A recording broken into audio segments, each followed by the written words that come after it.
शीतल की सुबह की खुमारी अभी उतरी भी ना थी। बस वो सोच रही थी कि रोज का काम करना शुरू कर देती हूँ। माँ जी भी चाय का इंतजार कर रही होंगी। मनु को भी स्कूल बस आने के पहले तैयार करना है और रमा आएगी तो उसके साथ मिलकर राहुल और अपना लंच बॉक्स बनाकर पैक कर लूंगी। और माँ जी के लिए सादा खाना बना के रखना है। ऑफिस में मीटिंग है, उसके भी पॉइंट्स रेडी किए हैं, उनको एक बार देखना है। साफ सफाई बाद में रमा करती रहेगी। शीतल अपने विचारों की दुनिया में सोच ही रही थी कि अचानक से मोबाइल की घंटी बजने लगी। देखा तो रमा का फोन था। इतनी सुबह सुबह उसका फोन, जरूर कुछ ना कुछ गड़बड़ है। घबराते हुए शीतल ने फोन उठाया तो वहां से रमा बोली, दीदी रात में मेरी माँ की तबीयत खराब हो गई तो वह हॉस्पिटल में भर्ती है, तो फिर मैं नहीं आ पाऊंगी। ऐसी अवस्था में शीतल भी उसको क्या बोलती, बस उसको ध्यान रखने को बोला और कहा कि कुछ जरूरत हो तो बता देना।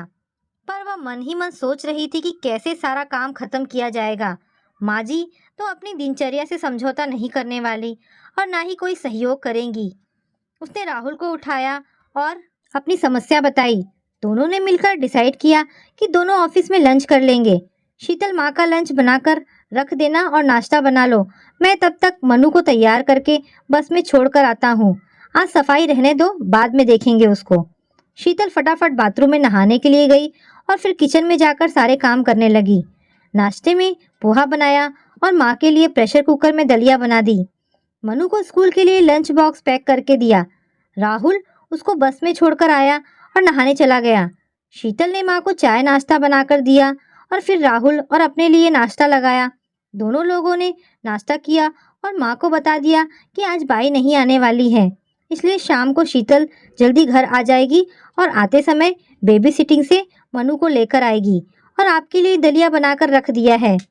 दलिया का नाम सुनकर माँ जी का मुंह बन गया, पर कुछ बोली नहीं। शाम को शीतल जल्दी वापस आ गई। एक दिन तो कैसे करके निकल गया। दूसरे दिन शीतल ने छुट्टी ले ली तो सारे काम आसानी से निपट गए। 2 दिन के बाद जब रमा वापस आई तो शीतल ने रमा से उसकी माँ का हाल पूछा तो बोली, दीदी आज माँ को हॉस्पिटल से छुट्टी मिल जाएगी, अब उनकी तबीयत ठीक है। आज उनके साथ मेरा भाई रुका हुआ है। शीतल बोली, तुम्हारी भाभी भी तो है, क्या वह हॉस्पिटल नहीं आई, क्या घर पर है? नहीं दीदी, भाभी को छुट्टी नहीं मिली, उनका नया नया जॉब है, इसके लिए मैंने, दीदी ने और भाई ने मिलकर सब संभाल लिया।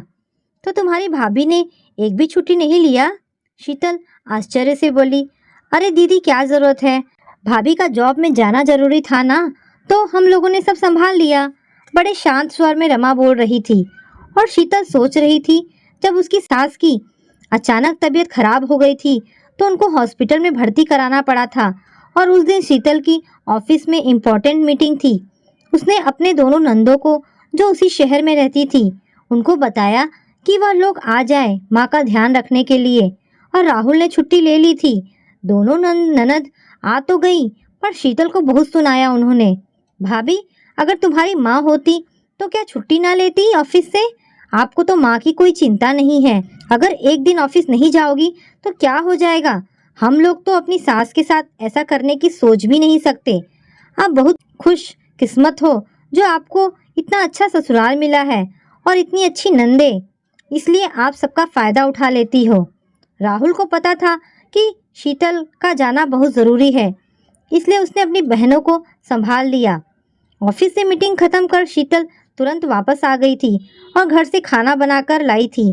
फिर भी दोनों नंदों ने शीतल को माफ़ नहीं किया और आज भी बात बात पर उसको इस बात के लिए ताने देती रहती हैं कि उसको माँ की कोई चिंता नहीं है। एक ये रमा है, कितनी आसानी से कह रही है कि भाभी को छुट्टी नहीं मिल सकती, और उन लोगों ने आराम से सारा हॉस्पिटल का काम निपटा लिया। चेहरे पर भाभी के लिए एक शिकायत नहीं दिख रही है। वह अपनी भाभी की मजबूरी समझ गई, तो उसकी नंदों ने क्यों नहीं उसकी मजबूरी को समझा और आज भी उस बात के लिए उसको ताने देती रहती हैं। जबकि शीतल ने दूसरे दिन ऑफिस से छुट्टी ले ली थी और राहुल ऑफिस गया, लेकिन राहुल के ऑफिस जाने से उन लोगों को कोई परेशानी नहीं हुई। क्या सारी जिम्मेदारी एक बहू की ही होती है? अगर नंदे थोड़ा सा सहयोग कर दे तो उसको वह इतना क्यों सुनाती हैं? आखिर वो उनकी भी तो माँ है। कम पढ़ी लिखी रमा और उसकी पढ़ी लिखी नंदो की सोच में इतना अंतर क्यों है? शीतल की इस बात का उत्तर आप जरूर दीजिए।